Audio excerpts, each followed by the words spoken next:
Good morning बच्चों। तो हमारा नेक्स्ट टॉपिक है पार्टनरशिप।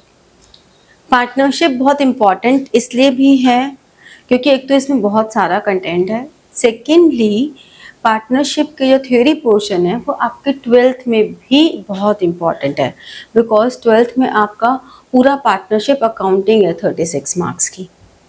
तो जब 12th में वो 36 मार्क्स की अकाउंटिंग करनी होती है, उस समय पे जब उसके थ्योरी पार्ट है वो अगर अभी कवर कर लेते हो तो आपके लिए इजी हो जाता है, ठीक है, क्योंकि बहुत सारी चीज़ें उसमें वो पूछते हैं जो कि आपने अभी पढ़ी हुई हैं, ठीक है। अब जैसे कि सबसे पहले पार्टनरशिप क्या होती है, पार्टनरशिप का मतलब क्या होता है?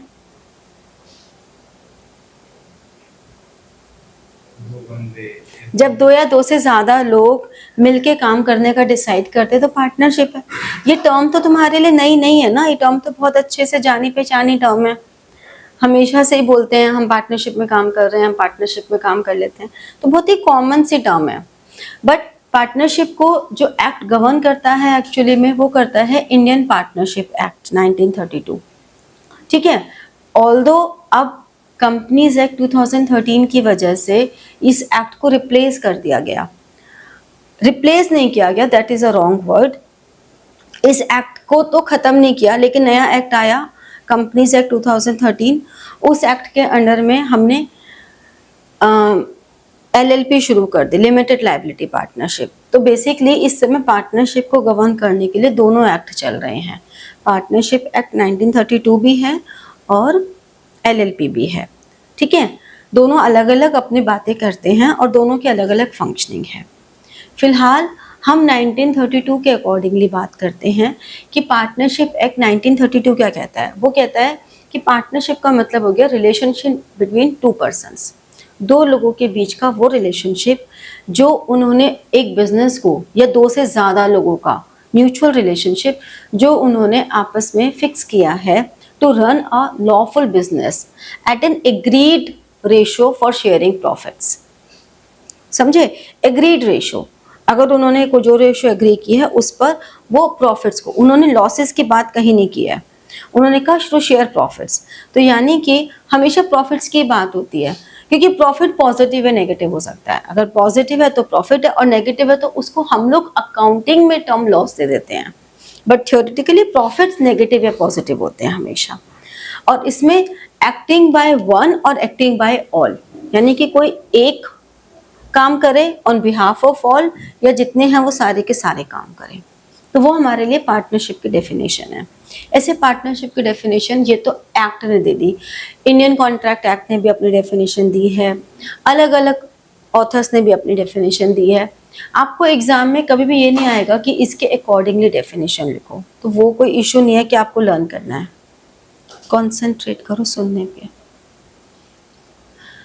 तो आपको ये कभी नहीं आएगा। हाँ, पार्टनरशिप एक्ट 1932 की डेफिनेशन जरूर पूछी जा सकती है, ठीक है, कि as per partnership act 1932 partnership की क्या डेफिनेशन है, तो वो जरूर आपको पता होनी चाहिए, ठीक है। अब हम जब बात करते हैं आगे, तो वही हम फीचर्स अगर एक बार कर लेते हैं तो फीचर्स के साथ साथ हमारे मेरिट्स एंड डीमेरिट्स सब कवर हो जाते हैं। जैसे पहली बात हमने की फॉर्मेशन, फॉर्मेशन इसकी बहुत आसान होती है। आसान इसलिए है, when we decide to do business, अगर हम चार लोगों ने मिलकर डिसाइड किया तो हम चारों मिलकर डिसाइड कर लेंगे क्या बिजनेस करना है, और हमने अपना कर लिया स्टार्ट।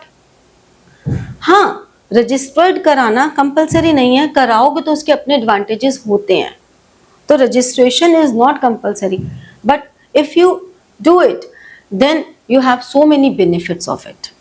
तो रजिस्ट्रेशन कराओ या नहीं कराओ, बट इसकी फॉर्मेशन बहुत इजी है। ऐसे ही फॉर्मेशन इजी है तो इसका क्लोजर भी इजी है, आसान है। सबने मिलकर डिसाइड किया हमें बंद करनी है, बंद कर दो भाई, ठीक है ना भाई। अगर किसी एक ने कहा कि मुझे नहीं करनी, तो ठीक है तू चला जा, उसको उसका शेयर दिया और उसे भेज दिया, ठीक है। अगर किसी को और को पार्टनर को आना है तो वो सब मिलकर डिसाइड कर लेंगे क्या हमें इसको भी एडमिट करना है अपनी एज अ पार्टनर, कर लो। तो this is very easy to form and closure both. अब लायबिलिटी की बात करें तो बाय डिफॉल्ट तो लायबिलिटी जो होती है इसमें अनलिमिटेड होती है। अनलिमिटेड का मतलब अगर कभी फर्म इंसॉल्वेंट हो गई, बैंकक्रप्ट हो गई, दिवालिया निकल गया, तो उस केस में पार्टनर्स की प्राइवेट असेट्स भी यूज होंगी। हाँ, ये ज़रूर है कि पार्टनर्स की जो प्राइवेट असेट्स हैं वो उनकी प्राइवेट लाइबिलिटी देने के बाद यूज होंगी। तो इसलिए हमें कहते हैं कि अनलिमिटेड लाइबिलिटी है जब तक कि पार्टनरशिप फर्म रजिस्टर हो और रजिस्ट्रेशन डीड में ये ना लिखा हो। अगर उसमें ये लिखा है कि this is a limited liability partnership, then it's okay.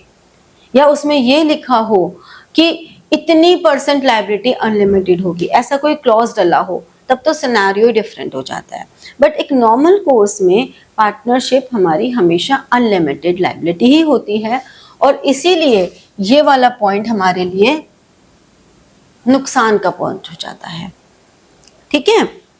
Risk bearing, risk bearing कौन रिस्क बियर कर रहा है? सोल प्रोप्राइटरशिप में कौन रिस्क बियर कर रहा था? Sole proprietor. प्रॉफिट किसको जा रहा था? पार्टनरशिप में रिस्क कौन बियर कर रहे हैं? सारे। प्रॉफिट किसको जाएगा? सबको। बस वही सीधी सी कहानी है। रिस्क बियरिंग सब मिलके करते हैं। अगर सब मिलके रिस्क बियरिंग कर रहे हैं तो शेयरिंग ऑफ रिस्क हो रहा है। अगर शेयरिंग ऑफ रिस्क हो रहा है तो प्रॉफिट्स भी शेयर होंगे। ठीक है।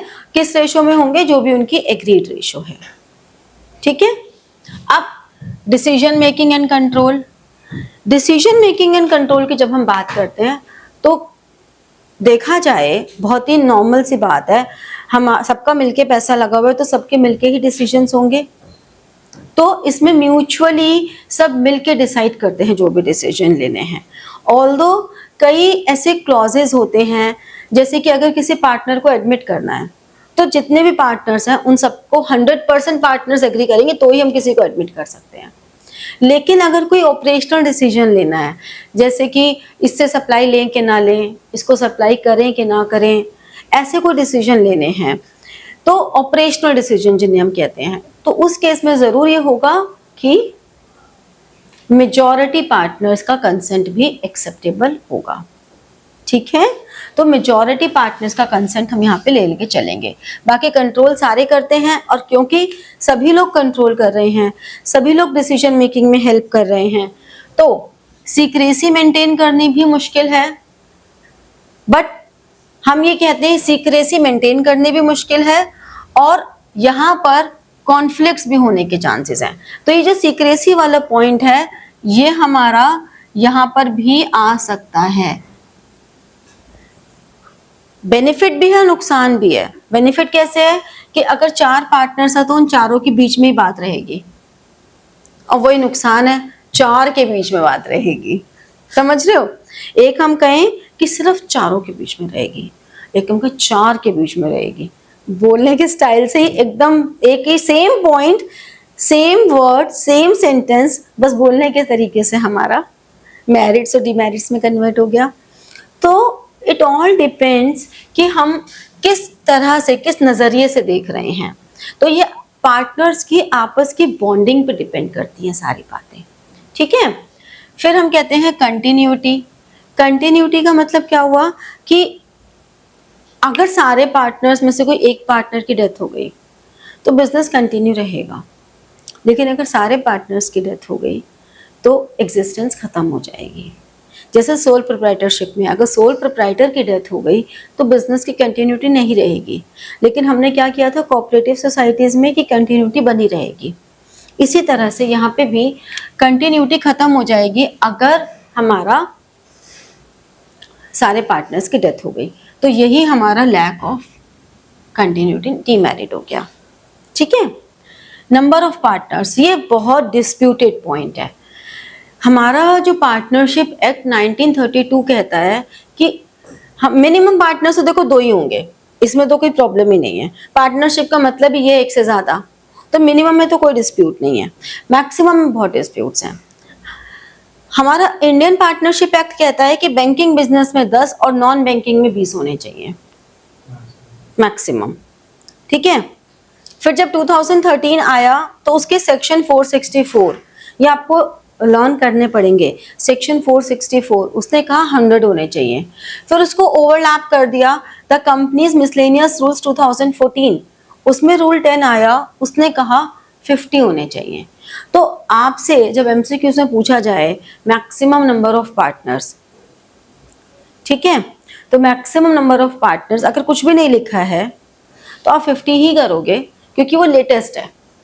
लेकिन अगर ये लिखा है maximum number of partners in banking companies, तो आप 10 लिखोगे क्योंकि कंपनीज एक्ट ने या कंपनीज मिसलेनियस रूल्स ने बैंकिंग कंपनीज को अलग से कुछ बोला ही नहीं है, उन्होंने इसकी बात ही नहीं करी है।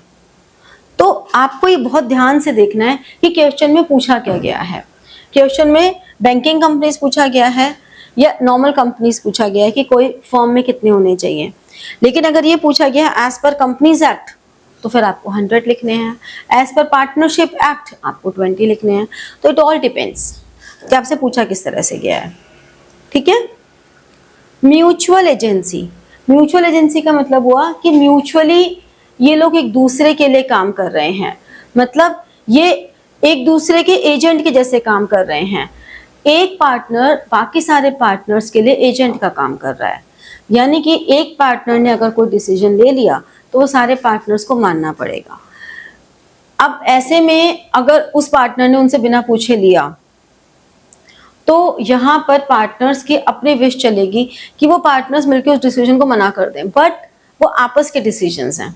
मान लो हम 10 लोग पार्टनर्स हैं, मैंने पैसे का हिसाब किताब देख रही हूँ, मैंने वो पैसा कहीं इन्वेस्ट कर दिया, बाकी किसी से पूछा ही नहीं। अब मैंने इन्वेस्ट किया, प्रॉफिट कमाया, अपने पास रखा और पैसा फॉर्म में वापस डाल दिया। बाकी पार्टनर्स को शायद पता भी ना चले क्योंकि पैसा मैं संभाल रही हूँ। सही है क्या ये करना? मैंने ये बोला कि मैंने कौन सा फॉर्म के पैसे खराब किए हैं, यूं के यूं तो हैं, बट फिर भी सही है। गलत है ना, 100% गलत है। तो जब भी ऐसा कुछ पता चलेगा तो वो प्रॉफिट उसने फॉर्म को देना पड़ेगा और अगर लॉस हुआ तो तेरे को खुद बियर करना पड़ेगा। क्यों गलत है? आपने बिना पूछे किया तो आप नुकसान आप भुगतो, प्रॉफिट हमारा।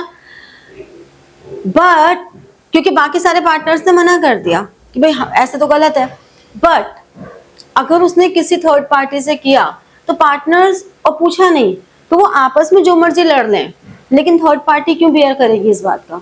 वो कोई नुकसान नहीं झेलेगी, उसके लिए तो उन्हें कंपलसरी उसे फॉलो करना ही पड़ेगा। तो बेसिकली अगर कोई एक पार्टनर एक्टिंग फॉर ऑल कर रहा है, ऐसी कोई पार्टनरशिप है, अभी हम आगे पार्टनरशिप की फॉर्म्स करेंगे, तो ऐसी कोई पार्टनरशिप है जिसमें कि एक्टिंग फॉर ऑल है, तो वहां पर हम जितने अब जो भी पार्टनर प्रिंसिपल का काम कर रहा है उसकी बात सबको माननी ही पड़ेगी फिर, क्योंकि उन्होंने उसको अपॉइंट किया है कि yes you are doing all the work and we are just investing money, तो फिर उनकी माननी पड़ेगी। तो म्यूचुअल रिलेशनशिप है। अब इसी में हम मेरिट्स पर आए तो बैलेंस डिसीजन मेकिंग तो है ही, बिकॉज सब लोग मिलके कर रहे हैं। जहाँ सोल प्रोप्राइटरशिप में एक का दिमाग चल रहा था वहां पे 4 का दिमाग चल रहा है, प्लस ज्यादा फंड भी आई जाएंगे क्योंकि अब पहले एक जना पैसा लगा रहा था, अब 4 जने 10 जने 20 जने पैसा लगा रहे हैं, तो फंड तो ज्यादा आएंगे ही आएंगे, ठीक है। अब नुकसान क्या होगा? लिमिटेड रिसोर्सेज क्यों है? क्योंकि बहुत सारी पार्टनरशिप फॉर्म्स अगर रजिस्टर्ड नहीं है तो एक तो उसको पब्लिक का कॉन्फिडेंस नहीं मिलता, इवन बैंक्स भी उस पर कॉन्फिडेंस नहीं करते। अगर एक फॉर्म आपकी रजिस्टर्ड नहीं है तो जल्दी से उनको लोन नहीं मिलेगा, तो वो लिमिटेड रिसोर्सेज हो गए, पब्लिक का कॉन्फिडेंस खत्म हो गया, ठीक है। तो ये हमारा पूरा पार्टनरशिप हो गया। इसके बाद अब हमें करना है कि पार्टनरशिप पार्टनर्स कितने तरह के होते हैं, पार्टनरशिप डीड क्या होती है, पार्टनरशिप फर्म को रजिस्टर क्यों कराना चाहिए, ये सब टॉपिक्स अब हम लोग करेंगे, ठीक है। हमारे पास आते हैं टाइप्स ऑफ पार्टनर। बेसिकली हमारे पास 6 टाइप्स ऑफ पार्टनर हैं, ठीक है। फर्स्ट हमारा है एक्टिव पार्टनर। एक्टिव पार्टनर क्या होता है? जो बिजनेस में एक्टिवली पार्टिसिपेट कर रहा है, बिजनेस का कंट्रोल मैनेजमेंट वो सब पार्टिसिपेट कर रहा है। और वो हो सकता है एक्टिव पार्टनर जितने भी हैं वो सारे एक्टिव हों, ये भी हो सकता है कि 10 पार्टनर्स हैं, उन 10 में से 8 एक्टिव हैं और 2 एक्टिव नहीं है, ये भी हो सकता है। तो active partner means who control managed all the business activities in the firm. फिर स्लीपिंग या dormant partner who do not take part in the business activities, जैसे कि मैंने अभी बताया कि 10 पार्टनर्स हैं, उन 10 में से अगर 8 एक्टिव पार्टनर हैं तो बाकी 2 क्या हो गए, स्लीपिंग पार्टनर या डोर्मेंट पार्टनर, जो कोई एक्टिविटी में पार्टिसिपेट नहीं कर रहे हैं, वो कह रहे हैं संभाल लो तुम, ठीक है ना, वो हो गया। फिर सीक्रेट पार्टनर्स, सीक्रेट पार्टनर्स वो होते हैं जो कि पार्टनर तो होते हैं, वो एक्टिव भी हो सकते हैं, वो डोर्मेंट भी हो सकते हैं, बट नॉर्मली एक्टिव हो या डोर्मेंट हो, जनरल पब्लिक को या ऑन रिकॉर्ड्स हर जगह ये बात पता होती है कि ये दोनों हैं, ये एक्टिव है, ये नॉन एक्टिव है, लेकिन ये पार्टनर है। लेकिन कोई ऐसा पार्टनर जो ये चाहता ही ना हो कि उसका नाम बताया जाए कि वो पार्टनर है, वो हम कहेंगे सीक्रेट पार्टनर। मतलब वो प्रॉफिट भी शेयर करेगा, वो कैपिटल भी लगा रहा है, लेकिन वो सीक्रेट है, वो नहीं चाहता कि मेरा नाम डिस्क्लोज हो। ऐसा कब होता है, ऐसा या तो कोई एक पर्सन है जो अपना बिजनेस चला रहा है एक पार्टनरशिप फॉर्म के साथ, वो दूसरी जगह किसी और के साथ भी पार्टनरशिप कर लेता है, तो वो चाहता नहीं कि पब्लिकली पता लगे। Although this is not the right way, because आप एट ए टाइम साइमल्टेनियसली ऐसे इतनी एक्टिविटीज में इन्वॉल्व नहीं हो सकते, बट इलीगल बिल्कुल भी नहीं है, अनएथिकल कह सकते हैं, इलीगल नहीं है। जैसे कि एक जॉब जो कर रहा हो ना, वो अगर किसी के साथ पार्टनरशिप करे तो वो सीक्रेट पार्टनर भी बन जाए तो भी वो इलीगल है, क्योंकि आप किसी के अंडर में जॉब कर रहे हो तो आप you are not suppose to do any other business और एनी इकोनॉमिक एक्टिविटी, आपको अलाउड नहीं होता, जॉब के साथ आप नहीं कर सकते लीगली, ठीक है। जैसे कि मान लो आप सुबह से शाम जॉब कर रहे हो, फिर रात को सोचो कि चलो मैं ट्यूशंस पढ़ा लूँ या मैं अपना फ्रीलांसर कुछ काम कर लूँ, तो कायदे से दिस इज कम्प्लीटली इलीगल। हालांकि सब लोग करते हैं, बहुत लोग करते हैं, ठीक है, लेकिन वो कहीं भी फिर अपना नाम नहीं डालते। जैसे कि मान लो कोई टीचर हैं, वो अपना ट्यूशन सेंटर भी चलाते हैं, तो उस ट्यूशन सेंटर में कहीं पे भी डॉक्यूमेंट्स में उनका नाम नहीं आता, वाइफ का नाम से चला लेंगे, बच्चे के नाम से चला लेंगे, या हो सकता है कि कोई दूसरा पार्टनर हो जिसके नाम से चला रहे हो, बट एट अ टाइम आप 2, 3, 4 पार्टनरशिप में एसोसिएट हो सकते हो, वो इलीगल बिल्कुल नहीं है। तो ऐसे में हो सकता है कि फिर वो इसलिए ना चाहता हो कि भाई क्यों बताना है कि मैं इतनी पार्टनरशिप में इन्वॉल्व हूँ, ठीक है। दूसरा एक ये भी रीजन हो सकता है कि जैसे मान लो तुम मेरे बच्चे हो, तुमने कोई पार्टनरशिप में बिजनेस स्टार्ट किया, मैं तुम्हें पूरा उसमें हेल्प भी कर रही हूँ, मैंने पैसा भी लगा दिया, सब कर दिया, लेकिन मैंने कहा कि नहीं तुम करोगे खुद, मेरा नाम यूज नहीं करोगे कहीं भी, क्योंकि मैं एस्टैब्लिश्ड हूँ, मैं नहीं चाहती कि मेरे बच्चे मेरा नाम यूज करके अपना बिजनेस एस्टैब्लिश करें, मैं चाहती हूँ कि वो खुद का करें, लेकिन मैं अपना पूरा एक्सपीरियंस का बेनिफिट उन्हें दे रही हूँ, पैसे का बेनिफिट भी दे रही हूँ, सब दे रही हूँ। ये भी हो जाता है कई बार, मल्टीपल रीजंस हैं। नॉमिनल पार्टनर वो होता है जो ये अलाउ करता है कि अच्छा तुम मेरा नाम यूज कर लो। जनरली ये सेलिब्रिटीज या बिग बिजनेस पर्सन, जैसे कि मैंने ये बोल दिया कि तुम अपना बिजनेस चलाओ, मेरा नाम यूज कर लो, मुझे और वैसे कुछ नहीं चाहिए, मेरा नाम यूज कर लो, आई अलाउ यू। तो कोई भी जो एक एस्टैब्लिश्ड पर्सन है उसने ये अलाउ कर दिया कि हमारा नाम यूज कर लो, तो वो हमारा हो गया नॉमिनल पार्टनर। अब ये नॉमिनल पार्टनर, पार्टनर्स बाय एस्टोपन और पार्टनर्स बाय होल्डिंग आउट, ये तीनों ना बहुत ही सिमिलर भाई बहन टाइप हैं, तो इसको बहुत ध्यान से समझना, एक एक पॉइंट का डिफरेंस है, तीनों ऑलमोस्ट थोड़े थोड़े डिफरेंट है। नॉमिनल में तो हमने कहा कि उसने अलाउ किया कि मेरा नाम यूज कर लो, एस्टोपल में अलाउ करने की बात नहीं करी, अलाउ डिसअलाउ की बात ही नहीं है, उसका कंडक्ट, उसका बिहेवियर इस तरह से है कि सब लोग ये समझते हैं कि वो उसका पार्टनर है। मतलब मान लो तुम किसी मीटिंग में गए और मैं भी साथ में मीटिंग में हूँ, मैं तुमसे ज्यादा मैं उस पार्टी से बात कर रही हूँ, तो उसको ये लग रहा है कि ये पार्टनर ही है, मतलब उसने पूछा नहीं कि ये आपके पार्टनर है, लेकिन अगर हम 5 लोग पार्टनरशिप, तुम 4 पार्टनर्स हो और मैं तुम्हारे साथ हर मीटिंग में जा रही हूँ, या कोई भी कस्टमर तुम्हारे पास आ रहा है तो I am dealing with that customers, या मैं तुम्हारे फोन कॉल रिसीव कर रही हूँ, तो ऐसे में वो सामने वाली पार्टी को ये लग रहा है कि ये पार्टनर ही है, इतना एक्टिवली काम कर रहे हैं, तो पार्टनर ही होंगे, बाय डिफॉल्ट वही मान के चल रहे हैं। इसमें ना किसी ने मेरे से पूछा है ना मैंने कुछ बताया डेलिबरेटली, मतलब अलाउ डिसअलाउ वाली बात ही नहीं हुई है, समझ रहे हो। तीसरा, इन दोनों का मिक्सचर है, वो पार्टनर नहीं है बट उसने अलाउ भी किया कि मेरा नाम यूज कर लो। क्यों? क्योंकि उसका जो बिहेवियर है और वो बिजनेस में पूरा एक्टिव पार्टिसिपेट कर रहा है पर्सन। तो एक्टिव पार्टिसिपेट कर रहे हो तो उस सामने वाली पार्टी ने मेरे से पूछा कि अरे आप पार्टनर हो क्या? हाँ हूँ। बोलो, मतलब मैंने अलाउ भी किया और मैं पार्टिसिपेट भी कर रही हूँ। जबकि नॉमिनल पार्टनर में ऐसा कोई जरूरी नहीं है कि वो एक्टिव पार्टिसिपेट करे, हो सकता है वो बिल्कुल पार्टिसिपेट ना करे, उसने सिर्फ अपना नाम दे दिया हो। ठीक है, पार्टनर बाय एस्टेबल में वो नाम दे ही नहीं रहा कहीं भी अपना, वो सिर्फ पार्टिसिपेट कर रहा है। यहाँ पे वो दोनों काम कर रहा है, अलाउ भी कर रहा है और पार्टिसिपेट भी कर रहा है। तो इन तीनों फॉर्म में से कन्वर्जन कभी भी हो सकता है, और कभी भी अगर इन्हें लगता है तो ये लोग, बट इनको थर्ड पार्टी के लिए लाइबिलिटी होती है, तो इनको एक नोटिफिकेशन इशू करना पड़ेगा कि I am not liable to any third party. तो ये जो है ये लूप होल्स हैं, पार्टिसिपेट भी कर रहे हैं, एहसान भी कर रहे हैं, लेकिन जब किसी को लाइबिलिटी देने की बारी आएगी तो हम तो ही नीचे पार्टनर, पीछे भी हाथ खींच सकते हैं। ठीक है, तो अब इसमें जो हमारे पास कैपिटल कंट्रीब्यूशन की अगर हम बात करें तो कैपिटल कंट्रीब्यूशन में ये तीनों पार्टनर्स कंट्रीब्यूट्स कैपिटल,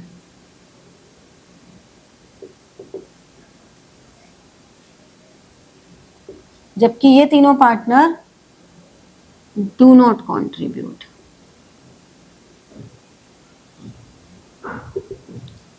ठीक है, समझ में आया। पार्टिसिपेशन में सीक्रेट पार्टनर पार्टिसिपेट करता है मैनेजमेंट में और एक्टिव पार्टनर करता है, बाकी ना ये करता, ना ये और ना ये। बेसिकली मैनेजमेंट में कोई पार्टिसिपेट नहीं कर रहा। अगर वो अलाउ भी कर रहे हैं अपना नाम, अगर उनका बिहेवियर ये शो भी कर रहा है, तो भी जो मैनेजमेंट डिसीजंस हैं बाहर के लोगों को शो कर रहा है ना, वो जो मैनेजमेंट डिसीजंस है उनमें नहीं हो रहा। तो सिर्फ ये दो लोग हैं जो मैनेजमेंट में पार्टिसिपेट कर रहे हैं डिसीजंस में। ठीक है, फिर अगर प्रॉफिट शेयर की बात करें तो ये तीनों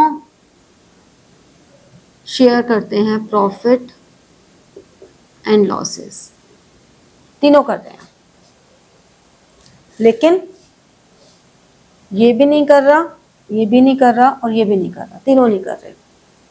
हाँ, नॉमिनल पार्टनर कई बार ऐसा कह सकता है, ये नॉमिनल पार्टनर, कि मैं अपना नाम यूज करने को तुम्हें दे रहा हूं, तो often asks only for profit. जिसका नाम हम थोड़ी और टेक्निकली बात करें तो गुडविल हो गया, कि वो अपना नाम यूज करने दे रहा है, तो भाई मुझे लॉसेस तुम्हारे हैं, प्रॉफिट में मुझे इतना शेयर दे देना, क्योंकि मैं अपना नाम यूज करने दे रहा हूँ। ठीक है ना। तो कोई भी ऑर्गेनाइजेशन या कोई भी पर्सन अगर अलाउ करता है तो उसे शेयर ऑफ प्रॉफिट चाहिए। लायबिलिटी की अगर हम बात करें तो सभी केसेस में, क्योंकि पार्टनरशिप में तो हम बात ही वो करते हैं, अनलिमिटेड लायबिलिटी होती है, सभी की अनलिमिटेड लायबिलिटी है। ठीक है ना। तो अगर ये नॉमिनल, एस्टेपल या होल्डिंग आउट वाले पार्टनर्स हैं तो इनकी भी देखा जाए तो अनलिमिटेड लायबिलिटी है। हाँ, इनके पास ऑप्शन रहती है, ये लोग डिक्लेरेशन दे देंगे तो हो सकता है इन्हें कुछ ना पे करना पड़े, बट थर्ड पार्टी तो ये मान के चल रहे हैं ना आप पार्टनर हो तो दे हैव टू पे। Got it.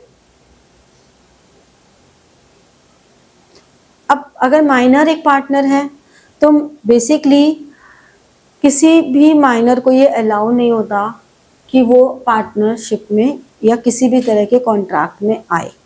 लेकिन अगर फिर भी किसी माइनर को पार्टनर बना लिया तो उस माइनर को, जब तक वो माइनर है, सिर्फ प्रॉफिट का शेयर मिलेगा, उसे लॉसेस नहीं मिलेंगे, ये ध्यान रखना।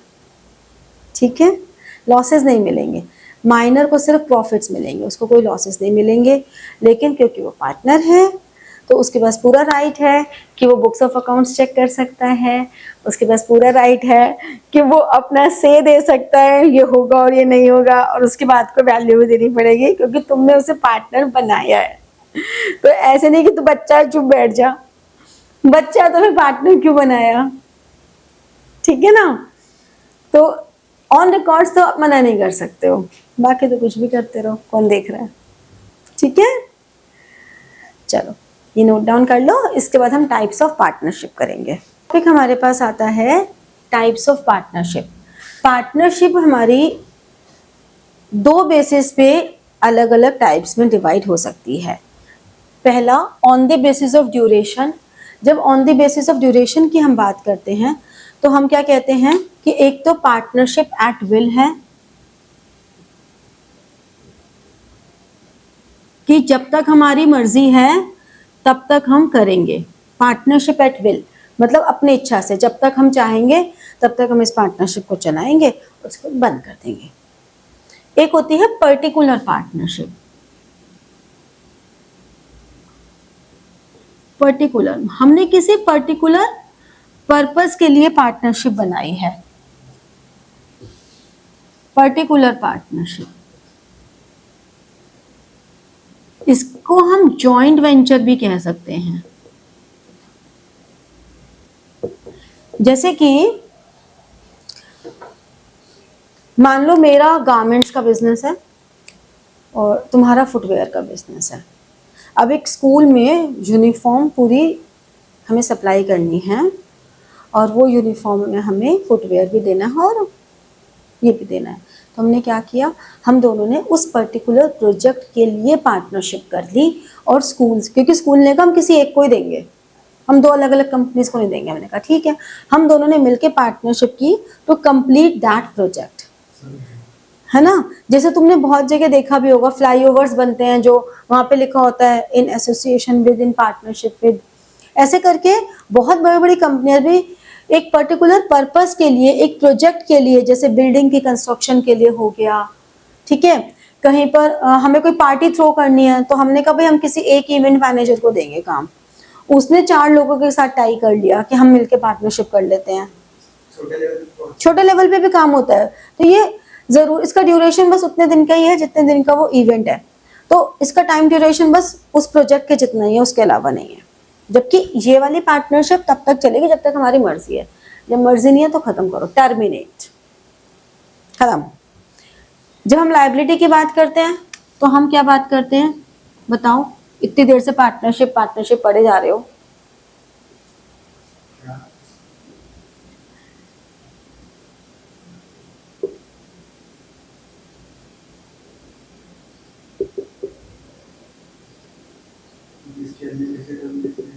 हाँ वही मैं एक्सपेक्ट सोच रहा था, तो बोलने में क्या था,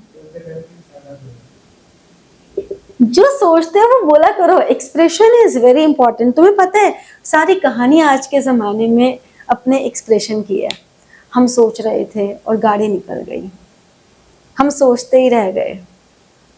तो आज के ज़माने में सारी कहानी ही इस बात की है कि जो अंदर है वो बोल दिया करो, ठीक है।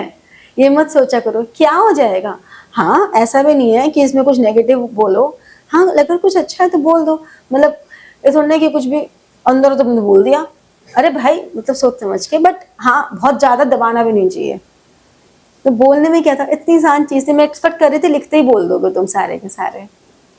लेकिन अनलिमिटेड और लिमिटेड मतलब नाम से ही पता लग रहा है, जहां पे लायबिलिटी लिमिटेड है वो लिमिटेड लायबिलिटी पार्टनरशिप है, जहां अनलिमिटेड नहीं है जनरल पार्टनरशिप इज अनलिमिटेड, ठीक है। नेक्स्ट टॉपिक हमारा आता है पार्टनरशिप डीड। पार्टनरशिप डीड क्या होती है, एक एग्रीमेंट है।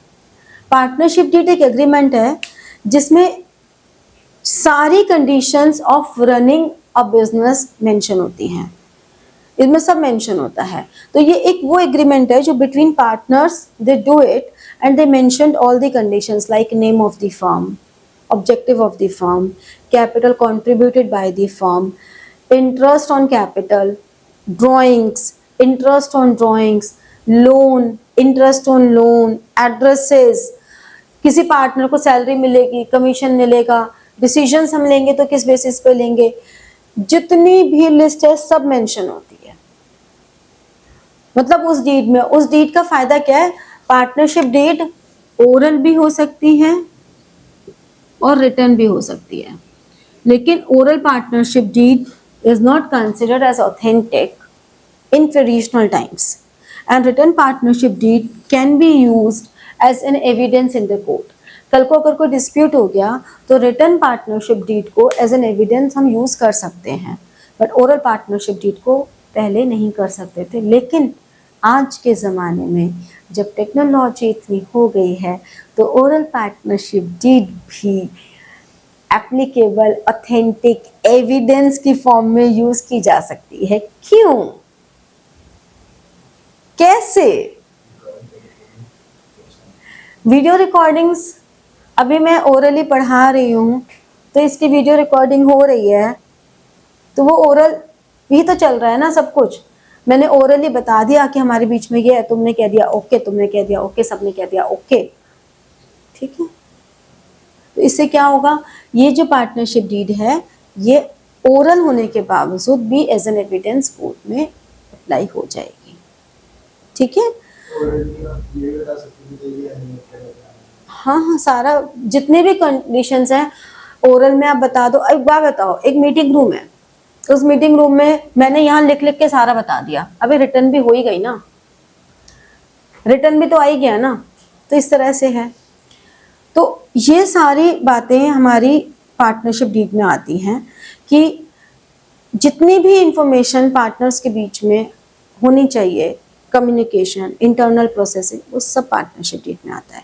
बट हाँ, चाहे ये हम कहते हैं कि एज एन एविडेंस यूज हो जाती है, but it is always good for a written partnership deed. ये हमेशा, देखो फ्रॉड तो कहीं पे भी हो सकते हैं, ठीक है, फ्रॉड की तो कोई वो ही नहीं है, लिमिट ही नहीं है। अब तो पता नहीं कितने बड़े बड़े फ्रॉड होने लग गए हैं, बट रिटर्न पार्टनरशिप डीड के हमेशा अपने एडवांटेजेस होते हैं, तो रिटर्न पार्टनरशिप डीड लेनी चाहिए, ठीक है। इसके बाद नेक्स्ट टॉपिक आता है रजिस्ट्रेशन ऑफ पार्टनरशिप फर्म। पहली बात, रजिस्ट्रेशन बिल्कुल भी कंपलसरी नहीं है, कराओ तो आपकी मर्जी, नहीं कराओ तो आपकी मर्जी, ठीक है। बट हाँ, अगर आप करा लेते हो तो उसके भी फायदे हैं, क्योंकि एक registered partnership firm can sue on others in the court. Can sue on others मतलब दूसरे लोगों पे वो केस कर सकती है, दूसरे लोग भी आप पे कर सकते हैं बट हम दूसरे लोग कर सकते हैं इसलिए नहीं रजिस्टर करा रहे, हम कर सकते हैं इसलिए हम रजिस्टर कराएंगे। तो रजिस्टर कर तो सकते हैं, तो लोगों पे कर देंगे, फिर फॉर्म पे नहीं करेंगे। तो अनरजिस्टर्ड फर्म के जो पार्टनर्स हैं, they can not file a suit against firm और पार्टनर्स। लेकिन ये प्रॉब्लम है, अगर हम तो सब पार्टनर्स हैं और अगर मुझे कोई प्रॉब्लम हो गई बाकी पार्टनर से और मैं उसे कोर्ट तक लेके जाना चाहती हूँ, तो कोर्ट मेरी बात नहीं सुनेगा, क्योंकि हम रजिस्टर्ड फर्म के पार्टनर्स नहीं हैं। तो आपस की लड़ाइयों का सलटारा करने के लिए भी रजिस्टर्ड होना ज़रूरी है। किसी थर्ड पार्टी के अगेंस्ट नहीं कर सकते, इवन फर्म अपने पार्टनर्स के अगेंस्ट फाइल नहीं कर सकती, फर्म के नाम पे पार्टनर्स के अगेंस्ट फाइल सूट नहीं कर सकते। तो अगर फर्म को रजिस्टर कराना है तो क्या होना चाहिए रजिस्ट्रेशन का प्रोसेस, एक एप्लीकेशन होगी जो प्रिस्क्राइब फॉर्म में होगी, उस एप्लीकेशन में सब लिखा होगा, पार्टनर्स का नाम, फर्म का नाम, फर्म की लोकेशन, फर्म का ऑब्जेक्टिव, किस डेट को किस पार्टनर ने ज्वाइन किया, उनके नाम, एड्रेस, आधार कार्ड, कितने दिन तक हम चला रहे हैं, हमारी कौन सी टाइप ऑफ पार्टनरशिप बन रही है, एट विल वाली बन रही है, ये बन रही है, ये बन रही है, ये बन रही है, प्लस जो हमने टाइप ऑफ पार्टनर्स किए थे, ये तो पार्टनरशिप फर्म है उसके टाइप्स हैं, जो हमने टाइप ऑफ पार्टनर्स किए थे कौन सा पार्टनर किस टाइप का रहेगा, ये भी उसमें मेंशन होता है। सीक्रेट वाले को तो हम डालते ही नहीं ना, ठीक है, सब कुछ हो गया। और फिर उस फॉर्म को भर के जो भी रिक्वायर्ड डॉक्यूमेंट्स हैं, एड्रेस प्रूफ, आइडेंटिटी प्रूफ, सब कुछ देकर, पैन कार्ड अलग से अप्लाई करना पड़ेगा उस फॉर्म के नाम पे, वो पैन कार्ड की कॉपी, वो तो रजिस्ट्रेशन होने के बाद अप्लाई होता है, वैसे पहले नहीं होगा, रजिस्ट्रेशन प्रोसेस में नहीं आता। रजिस्ट्रेशन प्रोसेस में हमने ये फॉर्म भरा, हमने जो भी फीस थी वो फीस डिपॉजिट कराई, वो फॉर्म डिपॉजिट कराया, रजिस्ट्रार ने अप्रूवल दिया कि ओके, उसने पूरा इंस्पेक्शन किया, ऑडिट किया, और फिर उसने सर्टिफिकेट ऑफ रजिस्ट्रेशन दे दिया। पार्टनरशिप जिस दिन की डेट सर्टिफिकेट ऑफ रजिस्ट्रेशन पे होती है वो उस पार्टनरशिप फर्म की बर्थ डेट होती है, उस दिन उसका पैदा हुआ, तो उसे सेलिब्रेट कर लो हर साल, उसका बर्थडे जो भी करना है। तो इसी के साथ हमारा पार्टनरशिप हुआ खत्म। सो आई होप समझ में अच्छे से आ गया होगा। कोई दिक्कत, कोई डाउट हो तो बता दो। नहीं? श्योर? ठीक है। So good luck to all of you. Like, share, subscribe and press the notification button to get all the notifications from further videos. Good luck to all of you.